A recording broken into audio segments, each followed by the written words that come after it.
kapatid, sa panahon ngayon na talagang napakahirap, panahon ng kahirapan, at panahon na hindi na natin maintindihan o makontrol ang mga bagay, at hindi na natin malaman kung sino ang ating aasahan, napakahalaga po ang ating pananampalataya sa Diyos sa panahong ito at sa darating pang panahon. Dapat talaga ang ating faith ay hindi nawawala sa Diyos. Katulad ito mabasa natin sa Hebrew chapter 11. Dito yung mga mananampalataya, sila Abraham, sila Jacob, sila Joseph, sila Moises, at iba pang mga man of God, kung paano po sila nanampalataya sa Diyos. Katulad po si Joseph, that time wala pang simbahan, di pa kilala ang Israel, pamilya pa lang po sila.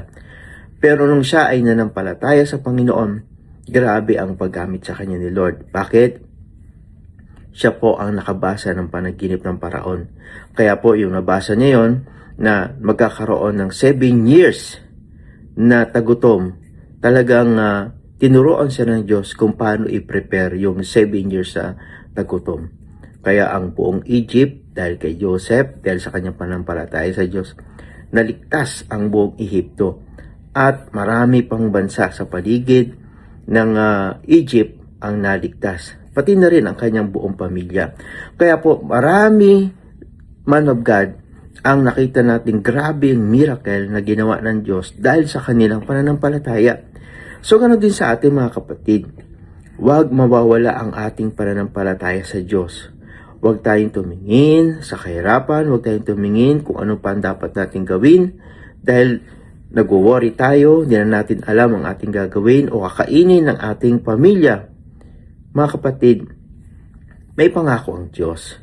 Kung makita ng Panginoon ang ating pananampalataya na hindi nawawala.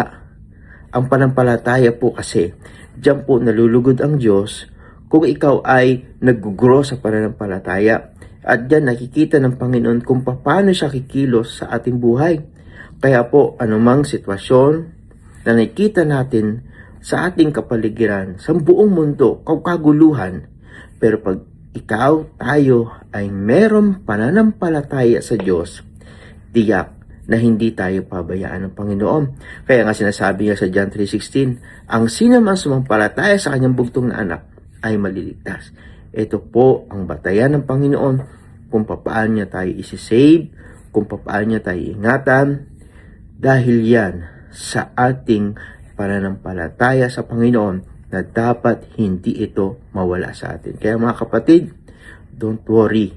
Manampalataya tayo kay Lord, aayusin niya lahat, pagiging panatag tayo, dahil alam mo, dumating man ang anumang sitwasyon, tiyak ligtas ka.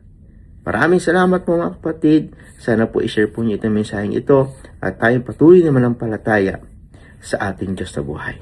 God bless you po.